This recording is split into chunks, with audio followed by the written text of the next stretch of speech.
안녕하세요. 제2절 재무상태표와 손익계산서 보겠습니다.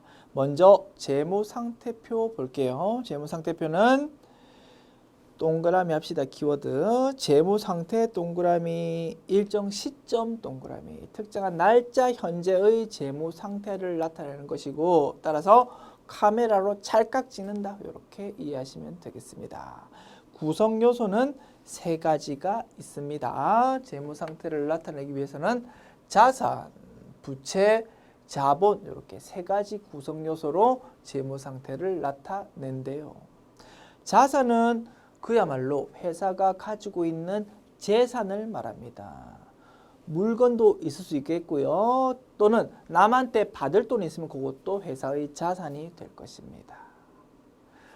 부채는 남한테 빌린 돈입니다. 남한테 갚아야 되는 것이 부채고요. 자본은 자산에서 부채를 뺀 것이라고 정의할 수 있겠습니다. 그 의미는 이겁니다. 회사 주인인 주주가 회사에 불입한 금액, 그것이 자본이다. 등식이 성립하네요. 자산은 부채 플러스 자본이라는 등식이 성립한다. 또는 이렇게도 표현할 수 있겠네요. 자본은 자산 빼기 부채다. 이렇게 등식 표현도 가능하다. 됐죠? 이 등식이 굉장히 중요하고 자, 처음에 회계를 접하시는 분 입장에서 재무상태표가 나설 수 있는데요. 요것만은 꼭 기억했으면 좋겠습니다. 자산 네 자리는 왼쪽이랍니다. 왼쪽.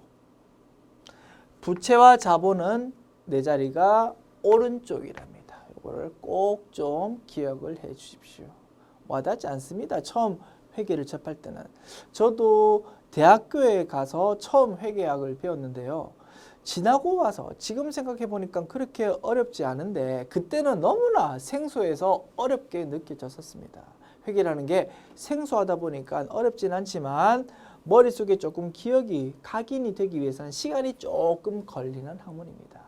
그래서 오늘 볼 때는 알겠지만 내일 볼 때는 또 새로울 거라고. 괜찮습니다. 그 과정이 조금 당분간은 지속될 것이다.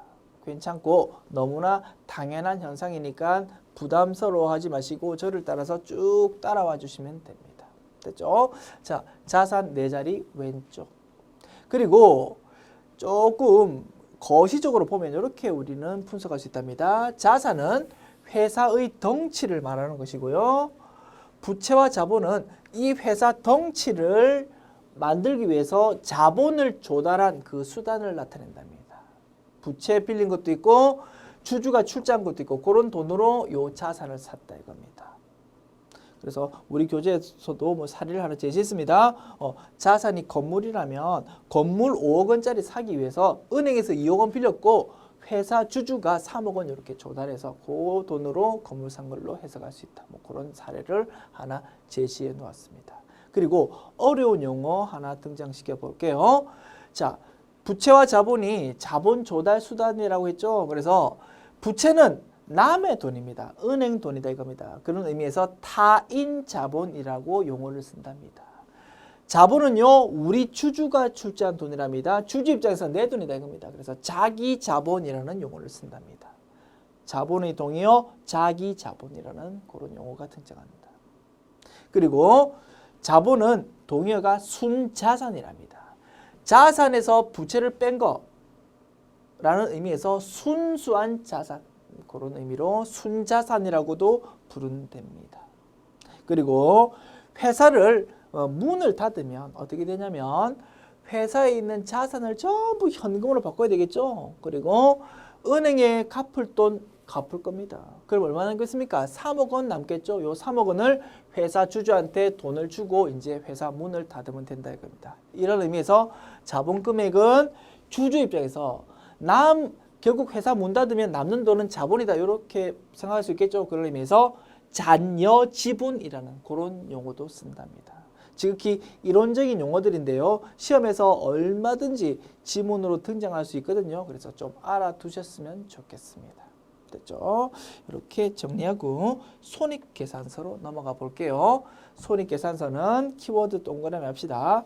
경영 성과 동그라미, 일정 기간 동그라미. 경영 성과를 나타내는 건데 어떻게 일정 기간 1월 1일부터 12월 31일까지 요 기간에 대한 경영 성과를 나타낸다 이겁니다. 즉 카메라로 찰칵 찍는 게 아니고 비디오로 쭉 촬영하는 그런 개념이 손익계산서다. 손익계산서의 구성 요소는 두 가지입니다. 수익과 비용.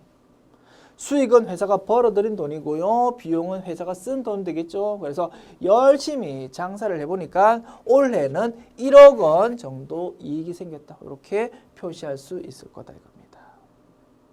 자, 여기서도 기억을 좀 하나 해둬야 되겠다. 그죠? 자, 그럼 등식을 일단 먼저 정리해 볼까요? 등식은 이거겠죠. 수익 빼기 비용은 당기 순이익 이렇게 표시할 수 있겠다. 또는 수익은 당기 순이익 플러스 비용 뭐 이렇게 등식으로 표현할 수도 있겠다. 됐죠? 이렇게 등식 정리하고 여기서 꼭 알아둬야 되는 건 이겁니다. 수익 네 자리는 오른쪽이랍니다. 비용 네 자리는 왼쪽이랍니다. 이거를 좀 명심해 주십시오. 이 부분도 마찬가지입니다. 아까 자산이 내 자리 왼쪽이다. 이게 생소하게 느껴지고 잘 안 외워지는 것처럼 수익이 내 자리 오른쪽이다. 이것도 마찬가지입니다. 생소할 수 있거든요. 이 부분은 시간을 좀 가지고 자연스럽게 우리의 머리에 각인을 시키기로 합시다. 자, 그리고 나중에 우리가 회계 처리를 이제 다양하게 배울 건데요. 회계 처리 배우다 보면 가장 많이 등장하는 게 이런 겁니다. 우리가 물건 가지고 있던 거를 팔았다 이겁니다. 그런 거래가 굉장히 많이 발생합니다. 그러면 그런 거래를 어떻게 표현하냐면 이렇게 표현한답니다. 물건 팔면 돈 들어오겠죠.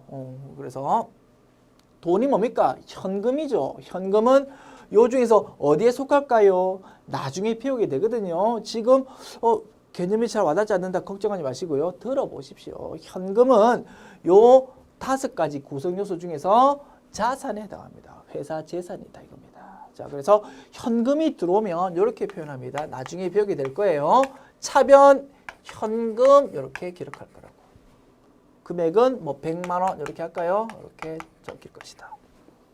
대변, 자, 우리 회계는 차변과 대변으로 거래를 기록하는데 대변에도 뭔가를 채워야 된답니다. 대변에는 물건 팔았으니까 우리가 돈 번 거죠. 수익이 발생했다라고 본다 이겁니다. 그리고 그때 이름은 매출이랍니다.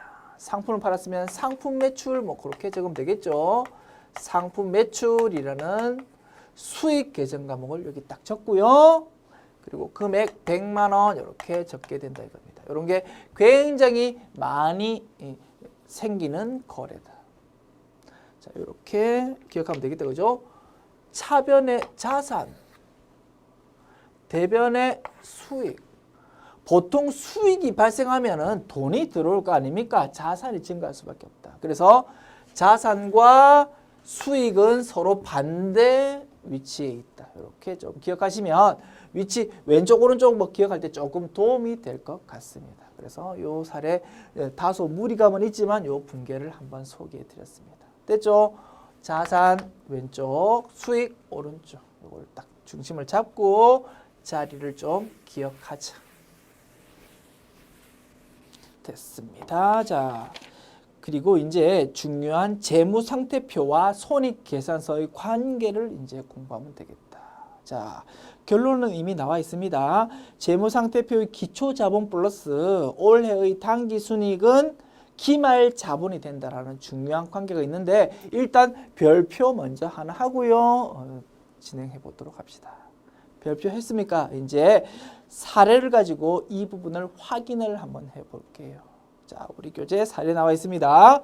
자, 법인기업인 주식회사 부산상사에서 제1기 회계연도인 X1년도 1월 1일부터 12월 31일 사이에 다음과 같은 거래가 발생했을 때 기초 시점, 즉 올해 처음 회사가 만들어졌으니까 사업 개시 시점 이렇게 표현할 수 있겠다. 그죠? 사업 개시 시점과 기말 시점의 재무상태표와 손익계산서를 작성을 한번 해보자. 이렇게 제시되어 있습니다.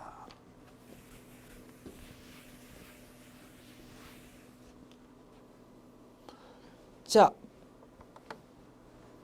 요 그림에 대해서 이제 한번 사례를 가지고 확인해 볼 거다 이겁니다. 자, X 1년도 1월 1일 날 액면금액 100만 원의 주식을 발행하고 돈 금액을 주주로부터 현금으로 받아가지고 사업이 시작되었답니다. 그리고 돈이 조금 부족한 모양이죠. 1월 1일 날 같은 날 은행에서도 50만 원을 돈을 좀 빌려왔답니다. 그러면 자 현금으로 모두 빌려왔다 그죠? 자 회사의 재산은 얼마 있습니까? 주주한테 받은 돈 100만 원, 은행에서 빌린 돈 50만 원, 150만 원이 현재 자산으로 있다 이겁니다. 1월 1일 날 이렇게 해서 사업을 시작했다. 오른쪽에는 얼마가 있을까요? 은행에서 빌린 돈 부채겠죠? 50만 원 이렇게 기록될 것이고요. 주주가 출자한 돈 자본이라고 했습니다. 요게 100만 원 이렇게 기록이 될 것이다.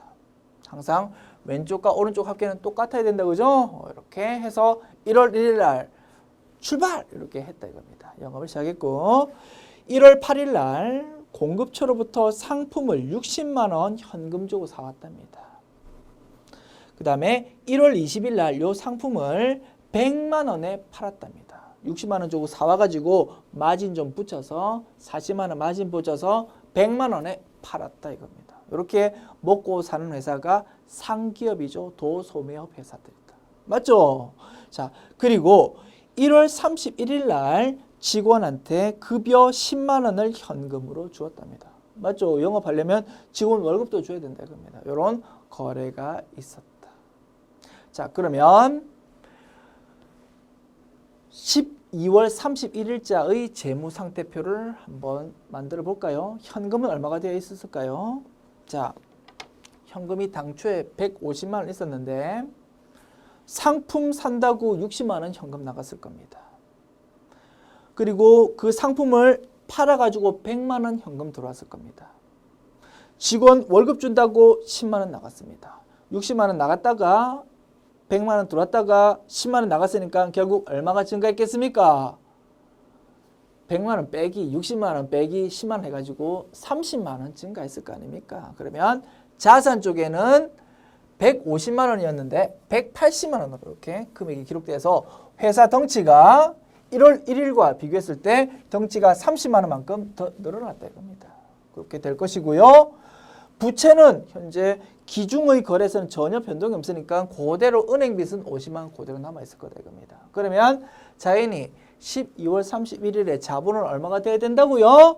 항상 왼쪽과 오른쪽 합계는 똑같아야 되니까 자본은 180만 원 빼기 50만 원 한 130만 원이 될 수밖에 없는 것이고 요거는 이렇게 분석된답니다. 자, 1월 1일부터 12월 31일까지 손익계산서를 작성해 보면 이렇게 된답니다. 수익은 얼마일까요? 수익은. 자, 지금 제가 질문했을 때 멈칫멈칫한다? 괜찮습니다. 걱정하지 마십시오. 이런 거래에 대해서 나중에 회계 처리는 다 배울 겁니다. 지금 제가 설명하고 싶은 거는 손익계산서와 재무상태표의 관계를 설명하고 싶어가지고 이러한 거래를 제시한 것이고 이 거래에 대해서 사용하는 계정 과목 그리고 요 계정 과목이 요거 중에서 어디에 해당하는지 이런 거 모르는 거는 너무나 당연하다 이겁니다. 그냥 한번 들어보십시오. 이렇게 흘러간답니다. 자, 이러한 거래에서 수익은 아까 우리가 물건 팔아가지고 100만 원 획득한 거 있죠? 그게 수익이 된답니다. 비용은요. 자, 물건 60만 원 주고 사와가지고 100만 원에 팔았다고 했습니다. 그 100만 원 팔아서 획득한 그게 수익이 되는 것이고 비용은 이거랍니다. 애당초 100만 원 물건 팔려면은 60만 원 주고 물건 사와야 될 거 아닙니까? 돈 60만 원 내고 사왔겠죠? 그게 비용이 되고요. 직원 월급 10만 원 준 거 그것도 비용이 된다 이겁니다. 그래서 60만 원과 10만 원 요거 두 개 합한 게 비용이 되고 결국은 회사는 얼마 이익 얻은 겁니까? 30만 원 이익을 얻은 거다라고 볼 수 있다 이겁니다. 그래서 손익계산서를 작성해 보면 수익은 100만 원, 비용은 70만 원 이렇게 기록될 것이고 차이 금액은 30만 원 이렇게 계산되고 보고서는 이런 식으로 작성이 된다 이겁니다. 뭐라고요? 수익은 네 자리가 오른쪽, 비용은 왼쪽이라고 했다. 그래서 당기순이익은 왼쪽 이쪽에 30만 원이 기록될 것이다. 요 30만 원은 어디로 간다고요? 왼쪽으로 출발하는 당기순이익은 오른쪽으로 이렇게 쫙 가서 붙어버린다 이겁니다. 그래서 처음에 기초 시점의 자본은 100만 원이었는데 단기 순이익 30만 원이 딱 오른쪽으로 붙는 바람에 결국은 기말의 자본은 130만 원이 된다. 이런 관계가 성립이 된답니다. 됐죠? 그래서 중요한 관계 우리가 별표 친 건 이거라고요. 기말 자본 130만 원은 기초 자본 100만 원 플러스 단기 순이익 그거를 합한 게 기말 자본이 된다. 이게 중요한 관계였다. 자, 그리고 계속 말씀드립니다. 뭐 이거 계정 과목이 요 5가지 항목 자산, 부채, 자본, 수익, 비용 중에서 어디에 속하는지를 모르겠다. 괜찮다. 나중에 다 자세히 배우게 된다. 일단은 이러한 거래가 있을 때 보고서가 어떤 식으로 작성이 되고 어떻게 흘러가는지를 일단 구경하는 단계다라고 보시고요. 지금 꼭 챙길 거는 요 관계만 좀 확실하게 우리가 명심해 달라. 이해가 되면 더 좋고요. 이해가 안 되더라도 조금 알아두었으면 좋겠다 겁니다. 기말 자본은 기초 자본 플러스 단기 순이익이다. 요 관계 됐죠? 이렇게 정리합시다. 자, 재무 상태표의 작성 기준 볼게요. 우리 일반 기업 회계 기준에서는 재무 상태표를 이런 식으로 작성하세요 라고 그 양식을 딱 기본 구조를 발표를 하고 있습니다. 이런 식으로 앞으로 우리는 재무 상태표를 작성하게 된다 이겁니다. 자산, 부채, 자본 이렇게 나누어서 보고하고 자산 네 자리 왼쪽입니다. 부채, 자본 오른쪽입니다. 그리고 보고를 할 때 그냥 순서도 없이 쭉 나열하면 너무나 정신없다 이겁니다. 그래서 회계 처리를 할 때의 하나하나의 단위를 계정 과목이라고 부르는데요. 앞으로 그 계정 과목들을 자세하게 배우게 될 겁니다. 그런데 그 계정 과목들을 나열할 때 좀 범주를 나누어 가지고 좀 딱딱 이렇게 보고를 하고 있다 이겁니다. 왜? 그래야만 정보 이용자들이 조금 더 이해하기 편할 것이다라고 보기 때문에. 됐죠? 자, 범주는 이렇답니다. 자산은 결산일, 즉 올해 회계 기간의 맨 마지막 날을 기준으로 해서 그날로부터 1년 안에 돈이 들어올 것으로 예상이 되면은 유동자산, 1년 이후에 돈으로 들어올 것 같으면 비유동자산으로 나눈답니다. 그리고 유동자산은 그 성격에 따라서 팔아야지만 돈이 되는 재고자산과 팔지 않아도 돈이 될 수 있는 당좌자산으로 나온답니다. 그리고 비유동자산은 그 성격에 따라서 투자자산, 유형자산, 무형자산, 기타 비유동자산 이렇게 4가지 카테고리로 나누게 된답니다. 이런 내용들 처음 접하는 거니까요. 지금은 어떻게 이름에 대해서 구경만 하면 충분합니다. 어쨌든 일반 기업회계 기준 규정에 따르면 이렇게 범주를 딱딱 나누도록 정해 놓았다. 이것만 좀 명심해 주십시오. 그리고 부채는 다시 결산일로부터 1년 기준으로 유동부채, 비유동부채 이렇게 2개로 나누어서 공시를 한답니다.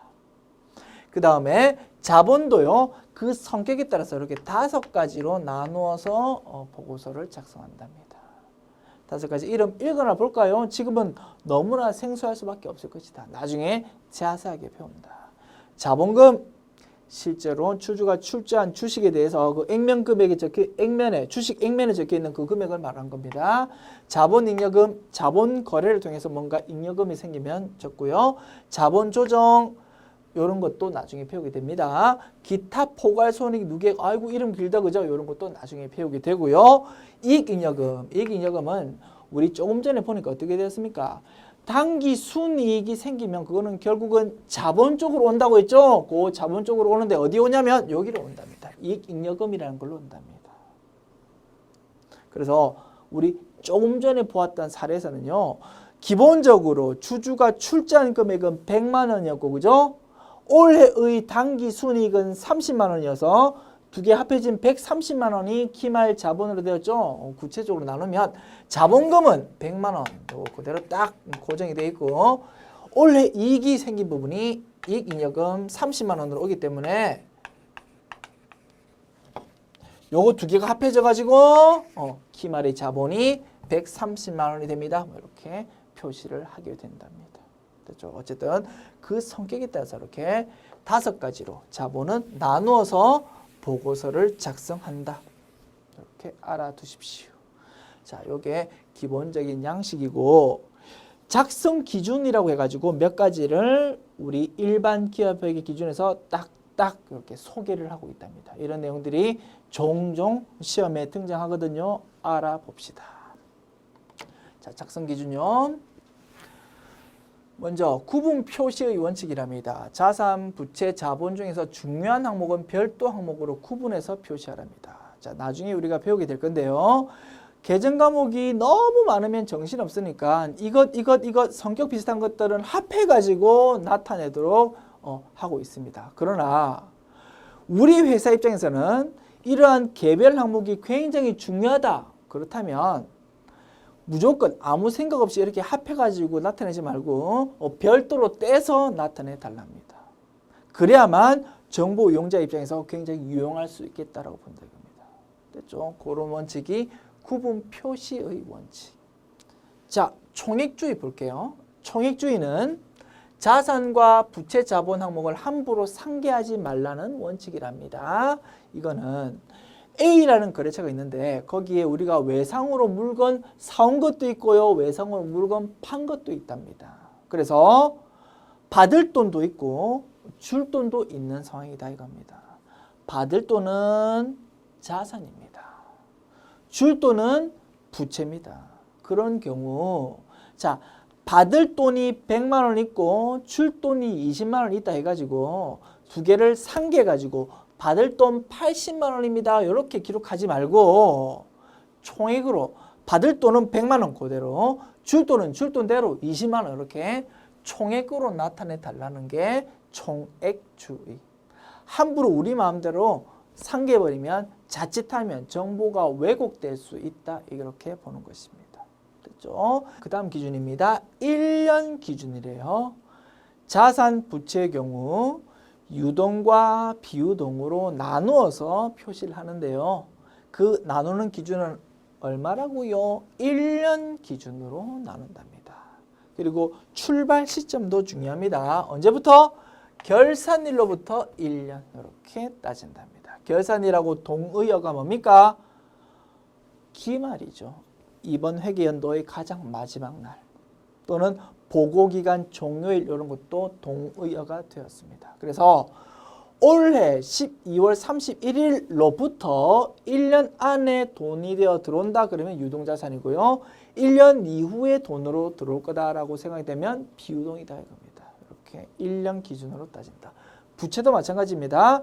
올해 12월 31일로부터 1년 안에 우리가 돈 갚아야 된다 그러면 유동이고요. 1년 이후에 갚으면 된다 그러면 비유동으로 분류합니다. 1년 기준. 그렇게 알아두시면 충분한데 우리 일반 기업회계 기준에는 이런 용어도 있답니다. 우리 교재에 나와 있습니다. 정상영업주기 그거 동그라미 해두시고요. 실무에서는 거의 없는 것 같아요. 그런데 규정이 있다 보니까 시험에 나올 수 있거든요. 알아두셨으면 좋겠다. 원칙으로는 1년 가지고 유동, 비유동 나누는 게 원칙인데 혹시라도 우리 회사가 배를 만드는 회사인데 배 만드는데 보통 2년 걸리거든요. 배가 워낙 크니까. 자, 그런 회사의 경우에는 자신의 영업주기가 2년인 경우니까 그 회사는 1년이 아니고 그 2년 정상 영업주기를 기준으로 유동, 비유동 나누는 것도 인정을 해주겠답니다. 그런 회사들이라면 2년, 결산일로부터 2년 안에 돈 들어오면 유동, 2년 이후에 들어오면 비유동 이런 식으로 나누어도 그거 인정해 주겠다는 규정이 정상 영업주기 관련 규정. 실무에서는 거의 없다고 했습니다. 그런데 규정이 있으니까 알아두셨으면 좋겠다. 자, 유동성 배열법 볼게요. 이 부분이 제일 시험에 자주 나온 것 같습니다. 아까 우리가 배치를 보았는데 뭐부터 배치한다고요? 유동부터 배치한답니다. 유동성이 높은 것. 말이 어렵죠. 유동성. 유동성은 빨리 현금으로 들어오고 나가는 게 유동입니다. 그래서 자산도 유동자산을 위에다가 부채도 유동부채를 위에다가 이렇게 배치를 한다는 게 유동성 배열법. 그리고 유동자산에 해당하는 범주가 몇 개 있었죠. 비유동자산에 해당하는 범주도 몇 개 있었죠. 그거의 순서도 정해져 있다 이겁니다. 그 중에서 빨리 돈으로 들어올 만한 것을 위에 배치한다. 그 원칙이 유동성 배열법이다. 왜냐하면 이렇게 유동성 높은 게 정보 이용자한테는 조금 더 중요하다라고 본답니다. 1년 안에 돈으로 들어오는 게 정보 이용자한테 조금 더 중요하겠죠. 빚이 있어도 1년 안에 빨리 갚아야 되는 게 급하니까 중요하다 이겁니다. 그게 유동성 배열법이다. 잉여금의 구분 원칙은요. 우리 자본 항목을 보니까 이름이 굉장히 긴 건데 5가지로 나누어져 있었다 그죠? 그래서 그게 법인기업의 경우 자본 항목을 그 성격에 따라서 이렇게 5개로 구분해라. 그 원칙이 잉여금 구분의 원칙이랍니다. 그리고 미결산 항목 표시 금지의 원칙은요. 우리가 나중에 제3장에서 배우게 될 건데요. 기중에 임시로 사용하는 계정 과목들이 굉장히 많거든요. 그런 계정 과목들은 회사 내부 관리용으로 사용하는 것이니까 최종 재무 상태표 만들 때는 나타내지 말라는 게 원칙이 미결산 항목 표시 금지의 원칙이랍니다. 기중에 사용하던 임시 계정 과목은 최종 재무 상태표 만들 때는 반드시 정식 계정 과목으로 고쳐라. 그게 미결산 항목 표시 금지 원칙. 됐죠? 그래서 이런 것들이 재무 상태표의 작성 기준이랍니다. 한번 들어보시고 이해하시면 충분할 겁니다. 자, 기출 확인 문제 풀어볼게요. 재무 상태표에 대한 설명 중 틀리게 말하고 있는 것은 일정 기간 동안 기업의 경영 성과에 대한 정보를 제공하는 재무 보고서이다. 틀렸죠. 재무 상태표는 일정 시점의 재무 상태를 나타내는 보고서다. 1번이 정답이고요. 2, 3, 4 읽어봅시다. 2번 자산은 유동자산, 비유동자산으로 구분한다. 맞고요. 비유동자산은 아까 되게 낯설었다 그죠? 4가지가 있었습니다. 투자자산, 유형자산, 무형자산, 기타 비유동자산 이렇게 4가지 카테고리로 구분한다. 맞고요.